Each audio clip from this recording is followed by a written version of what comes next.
प्रसिद्ध बरगड़ धनुजात्रा चलचंचल गांठू सहर डिसेम्बर 26 रु जनवरी 3 तारिख पर्यंत 11 दिन धरी चलिब धनुजात्रा।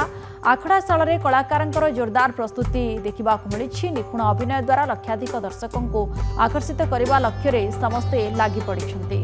चलित थर प्रथम करी सेनापति हंसध्वज भाव चयन होता कलाकार हेमंत प्रधान अधिक आलोचना करिसेंती बरगड़ प्रतिनिधि हिमांशु शेखर नंद।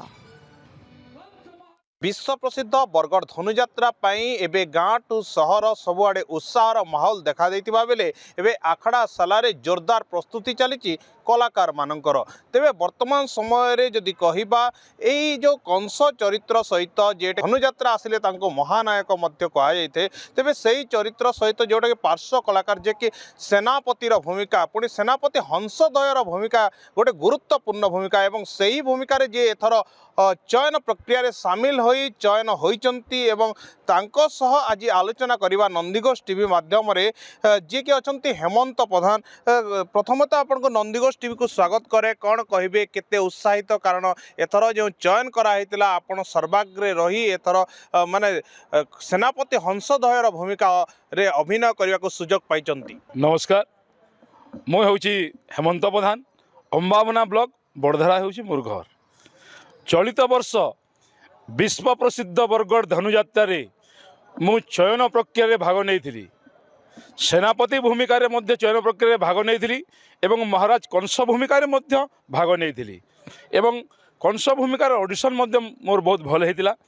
सेनापति बहुत जन सेनापति पदवी पर आवेदन करते किंतु समस्त को पछरे पकाई मु सेनापति पद पर उत्तीर्ण होती। ए वर्ष बरगड़ धनुजात्रा सेनापति पदवी रे मु अभिनय करी निजको बहुत गौरवान्वित मन करुछि।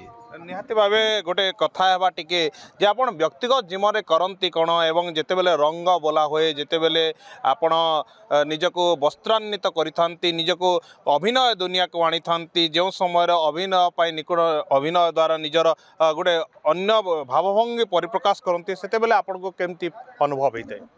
निश्चित भाव रे प्रकृति रे मु होउची जने चासी एवं कलाकार हेबा होउची मोर गोटे निशा। ए वर्ष धनुजात्रा अभिनय करिबा पई मु आवेदन करिथिले एवं जेहेतु उत्तीर्ण होइची एवं अभिनय करिबे बरगड़ धनुजात्रा पई। बरगड़ धनुजात्रा एक आंचलिक धनुजात्रा नुहे, एहा हेउची the world largest open theatre in the world. विश्वर सर्वबृहत मुक्ताकाश रंग मंच यही मंच रे अभिनय करने को हेले निश्चित भाव में उच्च कोटीर संलाप एवं अंगभंगी ए सबुर परिमार्जित हिसाब से यह आवश्यकता करिथाए। आखड़ा तो एबे 5 दिन सरिलाणी। ए वर्ष बहुत नूतन कलाकार चयन होइचंती से मध्य मु मध्य जणे। ए वर्ष जो महाराज कंस भूमिका रे अवतीर्ण होइचंती श्रीयुक्त सुशील कुमार मेहर से मध्य अनेक आंचलिक धनुजात्रा अभिनय कर सारी एवं ए वर्ष बरगड़ धनुजात्रा अभिनय करने से मनोनीत होती। निश्चित भाव में जेहेतु से होती ए नाटकर मुख्य नायक नायक नुहे महानायक किंतु तांको साथी रे सामंजस्य रखी तालमेल रखी निजर संलाप को प्रदर्शन करवा निहाती मो एटा गोटे चैलेंजिंग मुहूर्त थिला एवं मु से चैलेंज को एक्सेप्ट करिछि। आउ मात्र अल्प दिन हाथ रे केमिति प्रस्तुति चलाइचंती एवं केमिति परफॉर्मेंस करिवे जो परफॉर्मेंस आपन को माने गोटे विश्व प्रसिद्ध बरगड़ धनुजात्रा जो धनुजात्रा रे आपनकर गोटे सबुदिन पय गोटे छाप रहिबो से क्यों हिसाब रे आपन प्रस्तुति चलाइचंती। निश्चित भाव रे जेहेतु एटा विश्व दरबार विश्व प्रसिद्ध विश्व मुक्ताकाश रंगमंच एथिरे अभिनय करने को हेले परिमार्जित हिसाब रे उच्च कोटीर संलाप प्रदर्शन करने को हेबो जोटा माने दर्शकों मन में बेस आदृत हो पार एवं दर्शक माने बहुत पसंद करेंगे। आउ निश्चित भाव में उच्च कोटीर संलाप प्रदर्शन करी एवं यही जनसमाज को जनमानस में आदृत हो पारि बोली मोर आशा आकांक्षा। निहाती भाव गोटे खुशी लगुव अनुभव होतुबो जे एथर विश्व प्रसिद्ध बरगड़ धनुजात्रा रे आपण सेनापति हंसध्वयर भूमिका रे अवतीर्ण।